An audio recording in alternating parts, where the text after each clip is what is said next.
Hello, hello. Good afternoon. I have logged on a little early. Tijuana Estuary is live with Lunchtime Live a couple of minutes early. There are some technical aspects I would love some feedback on, as there may be a little bit of a technical glitch today.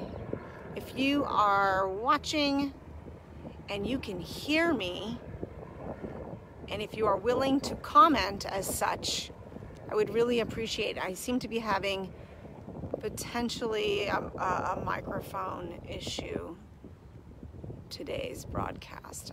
I'm not getting the blue light on the microphone that I was hoping. So if you can hear me and are willing to provide some feedback, sounds okay. Okay. Yeah, okay, maybe the light's just burned out on the receiver. So we will try this. We are out here off of the North McCoy Trail here at the Tijuana River National Estuarine Research Reserve, Tijuana Estuary, facing south, off trail in the coastal sage scrub with today's topic. We're happy June. We're springing right into June with the Jumping Cholla. Oh, thank you, Sonia. Sonia, I really appreciate that. Okay, awesome.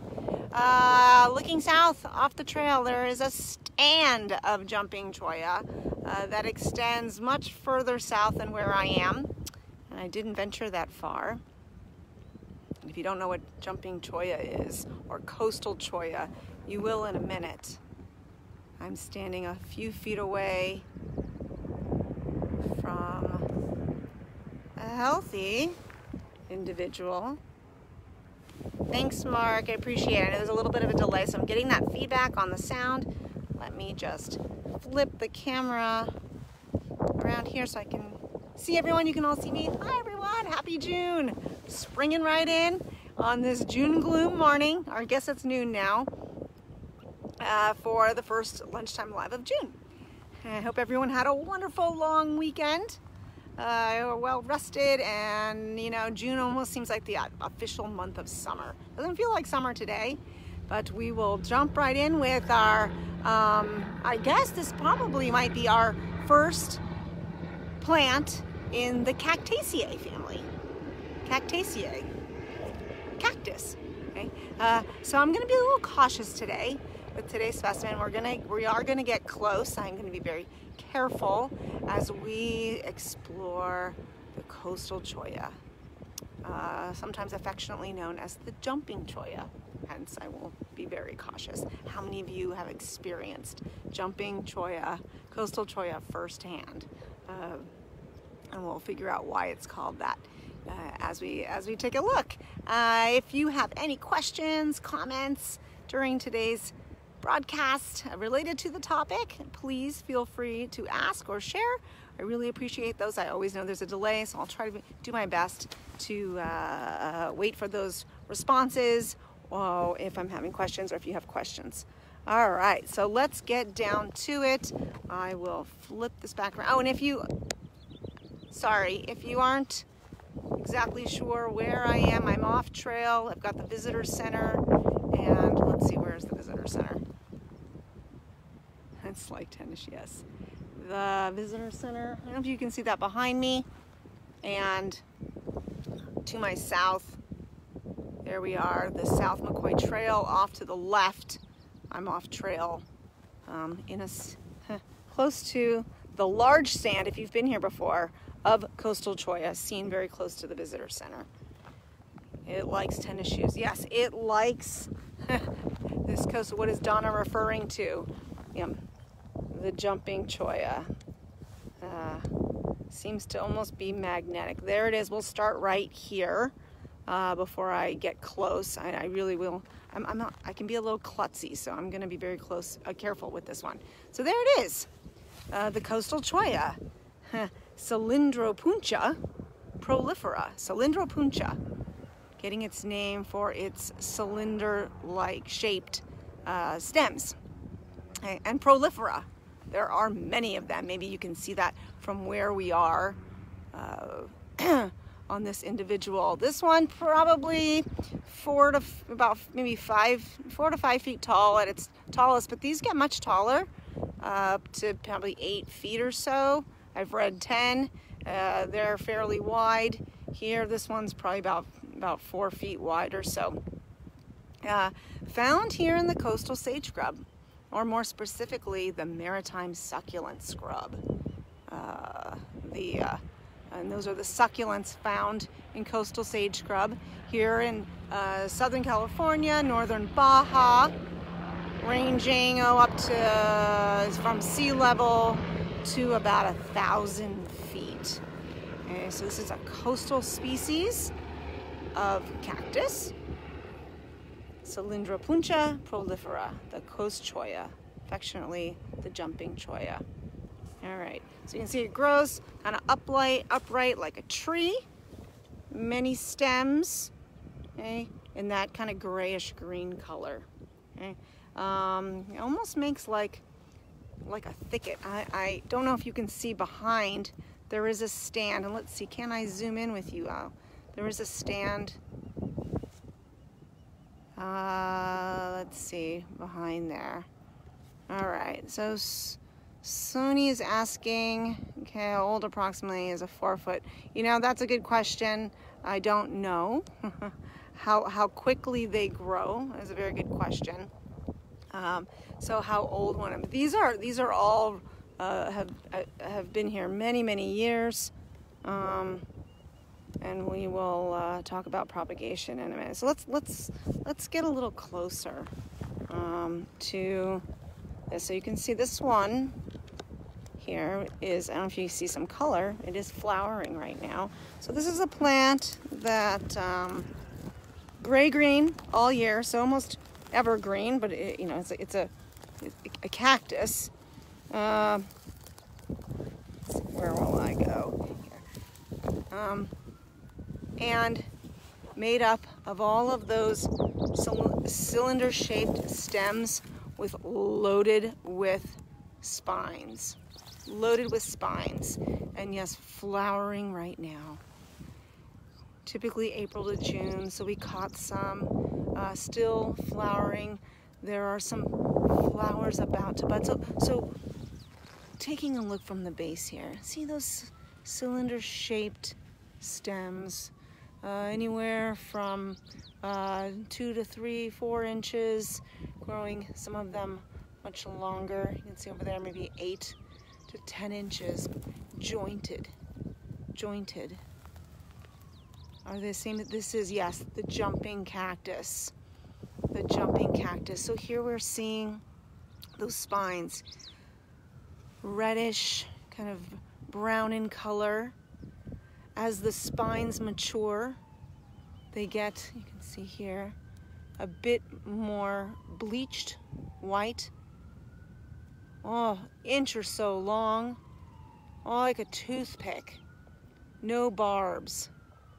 Very thick spine. Very obvious, that long spine. But as we see these new spines coming in, they seem more feather-like. And I do understand from what I've read that there are 2 types of spines. The smaller one with a barb. Now I'm being very careful here.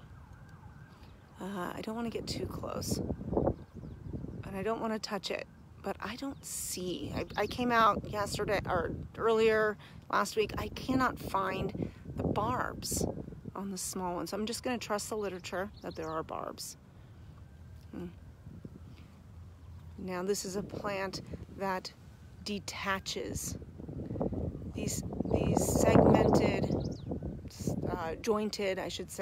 jointed stems easily detach. They easily detach and drop to the ground. And as some folks might have experienced, they attach very easily to fur, to clothing, to your shoes, okay? almost like they jump off. And this is the major way that this plant propagates. Detaching itself, dropping to the ground, getting picked up by wildlife, I guess by humans off trail, or walking close to trail. If this is growing close to trail, almost like it's jumping off. And it hurts. If you've had this, it hurts. There we see that beautiful flower, magenta or maroon color. The contrast of those anthers there. Yellow, pollen covered, beautiful. Growing, here we see, there's one forming at the end. You know, these flowers are blooming off of the last year's fruit. This is a plant that fruits. You see the fruiting that happens 3, 4, 5 in a row. And notice the spines. Several spines. Where do they come from? They come from a structure on the stem. Almost a single structure, and you see this all over. I believe the prickly pear have this as well, where the spines come from a single structure. Now there we see the old fruit, and a flower that had dropped out. Not a new flower hasn't grown there, making almost like a cup with this. Yeah, thank you, Donna. Yeah, exactly. That's why they're hard spines. They're backward barbs, and they're hard to see. I don't see these backward barbs on the smaller spines. Older spines, gray, lost the white. Older stems, gray, almost dying, like starting to break down. And if you see these, sometimes they get that kind of cool, I don't know how to describe that word, like Swiss cheese sort of pattern to them. As they get older, as they start to finally, mature in their life, they almost turn into like a, almost look bone-like, like Swiss cheese. So we see the older stems there, but typically that gray-green color. New growth, new stems, red spines. So beautiful. I never really looked at it this close before because it's scary. I want to stay on trail. Of course, here we are off trail to bring this species to you at home, and I got to be careful. But here, let's take a look down here. The ones that have dropped. I don't know if you can see this, but there are spines there on the ground. Stems with spines on the ground. So they drop to the ground, hoping to get picked up and passed along, and then rooting from the stems themselves elsewhere. So carried by wildlife, by humans, dropped, and then sprouting roots from a new location. Coastal cholla, the Cylindropuntia prolifera, also known as the jumping cactus. You see, they get real thick. It's great cover for wildlife. You like the live close-ups. Yeah, I have that macro lens, and I'm just a little nervous about putting it on. Like I said, I'm a little bit of a clumsy person, but let's try. If the lens is what's going on with the macro today? I see? Let's see. I'm sorry. Let's see. Get the macro on here. Maybe we can get a little bit closer look at spines and oh boy. And some of those, I gotta be careful there. I don't know if this is any better than what we were seeing. There's a flower bud. I don't know if they're called buds on a cholla, on a cactus, but a flower to bloom. So we're still seeing some blooming going to happen. It's June. We just moved into June. So technically, you know, they're still in the flowering months. Of course, there's no hard rule that they only flower April to June. If conditions and temperatures are such, things may bloom later or earlier. Beautiful, so beautiful. A great cover for wildlife protection. Making a thicket here. I believe there are at least 5 species of moth that that this plant hosts.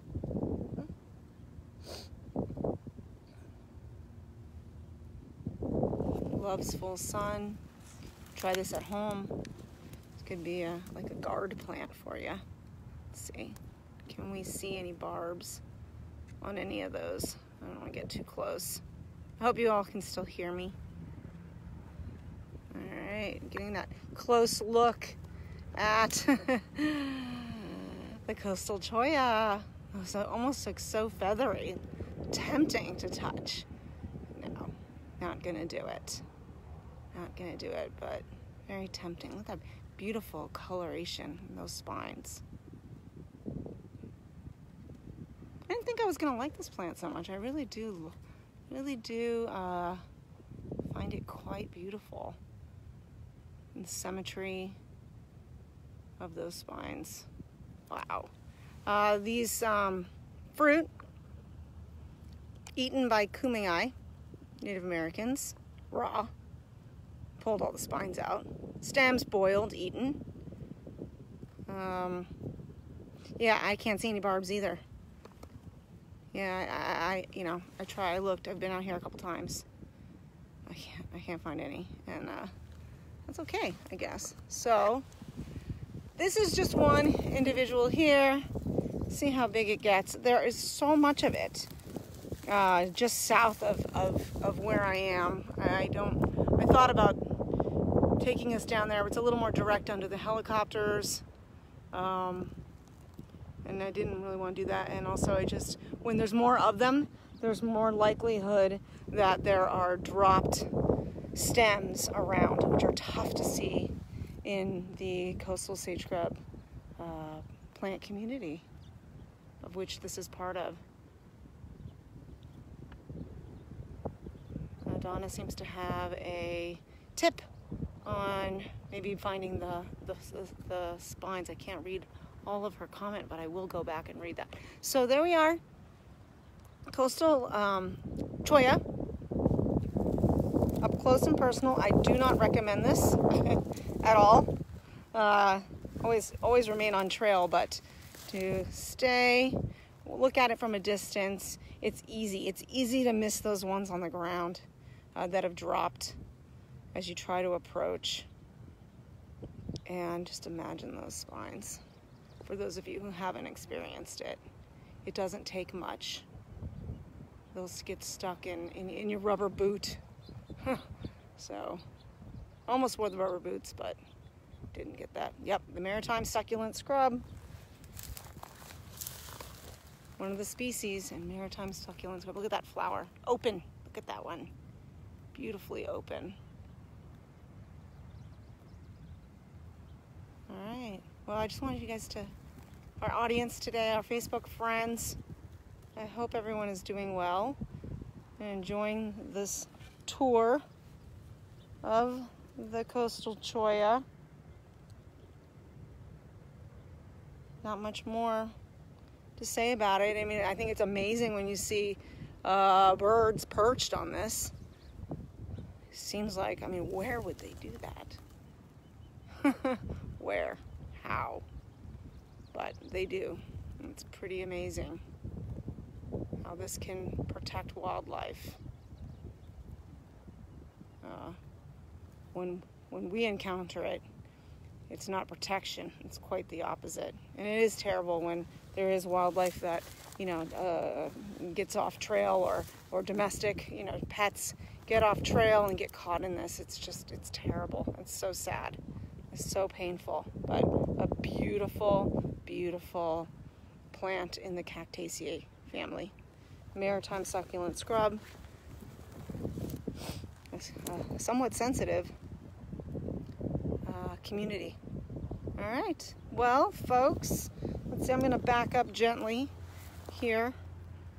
Are there any last questions or comments? Woo! Came close. Whoa, whoa. I did what I did, I knew. Wow, I just got one. In my, let me get this gone here. This is dangerous. All right. Ha! Got one in my shoe. Yikes. I'll be pulling those out of my hiking boot. Ha!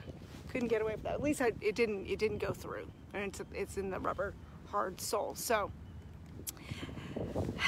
anyway, happy June, everyone. You're here the 1st of June with me. Thank you. Love this Lunchtime Live program. We are in the 6th month of this year. Next week we are taking the week off. I'm going back east among all of the brood 10 cicadas. How fun would that be for me to broadcast from there? But this is not a work-related trip. So we will see you in 2 weeks from today for our next Lunchtime Live. So everyone, have a great first half of June.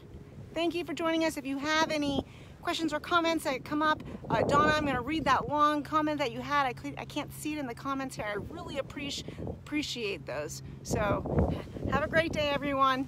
We'll see you next time.